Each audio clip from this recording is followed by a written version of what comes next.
Hi, this is Laura Siri with Red Carpet Report. We're here at a special screening of Showtime's limited series, Guerilla. Oh, I'm a huge fan of yours. Oh, thank you.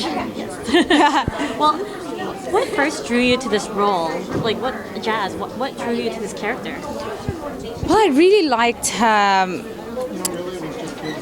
the fact that she was a duo. When I first read the script, very often in movie scripts that I read, there are strong female characters and somehow or the other they lose their power at some point in time to a male mouthpiece. But in this particular case, it just felt like every character, male and female, held their own throughout, and they were all developing as the episodes progressed. So definitely for me it was, the fact that Jazz is just this fiery, feisty character. But at the same time, there's a certain compassion and love that she has in her heart for the friends and her mother and her father and her boyfriend. And so the combination of the softness and the flawed nature was really what attracted me to Jazz Mitra. Well, did you throw into any of your personal experiences into this role? Well, I think the fact that she's also so outspoken is very similar to how I am in everyday life, in real life. I've always been someone I've always spoken my mind, sometimes gotten into trouble because of it. But when I need to apologize and I know that I've made a mistake, I will. But largely, if I know that I have done my research, I've done my homework, and I'm standing up for an opinion that is not harming someone, then I'm unapologetic. And so I kind of feel that's Jazz. She believes in something, and she has it feels like one of two things. One of two things. Either she has a vision and she knows what she's doing, or she's just going with the flow, and it might get very dangerous because of that, So we don't know which one it is, but what she has in her is passion, relentless passion. But relentless passion.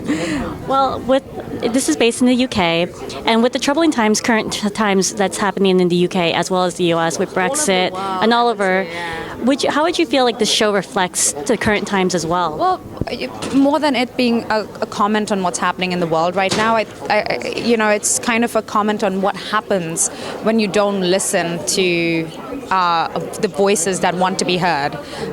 People want themselves to be heard. People want their needs to be addressed. And in this current climate, a lot of people are being marginalized and sidelined and disenfranchised. And what happens when you push them so hard against a wall and they're backed up against a wall and they're under so much pressure?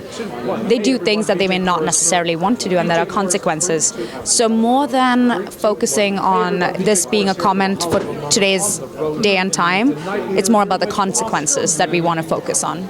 Well, because the backdrop is the Black Rights Movement and everything's going on, do you feel like times have changed, reflect now versus?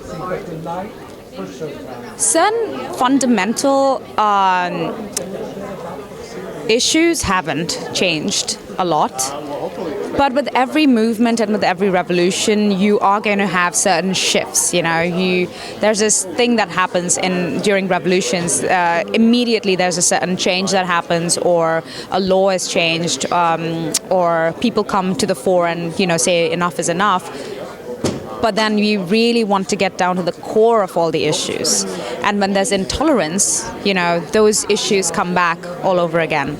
So can we say that we are rid of racism in 2017? Absolutely not. We're not. But which is why we make shows like this as constant reminders that we need to wake up and we need to really look into ourselves and talk about our own inner fears and insecurities and how it's really affecting how we look at the rest of the world.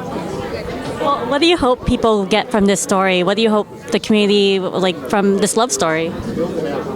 The love story part of it is what gets me so excited because, at the end of the day, these are not just people we're not just talking about color and different colored skin, and we're definitely not talking about numbers. We're talking about real people.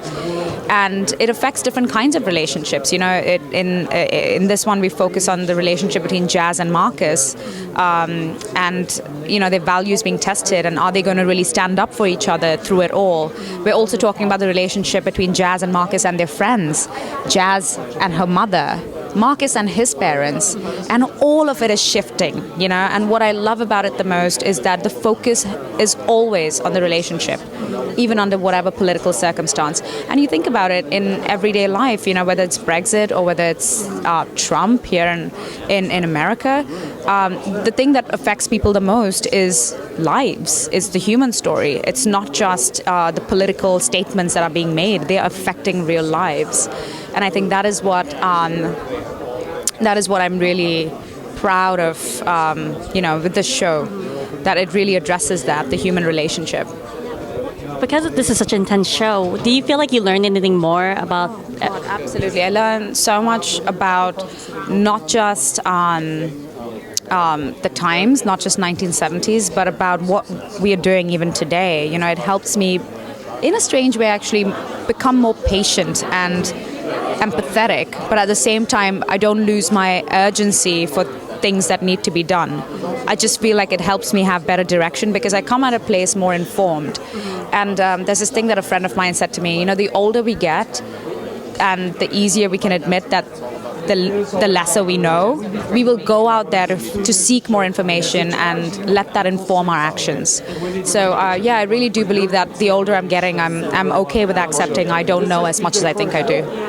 And one more. How does it feel working with Idris Elba, one of the sexiest men alive?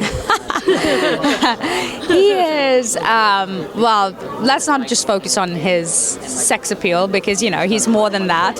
I'm sure he wouldn't want to be objectified just like I don't like being objectified, but he's just such a charismatic person, you know. He's just such a humble, charismatic person, and our exec producer, so kind of our boss as well.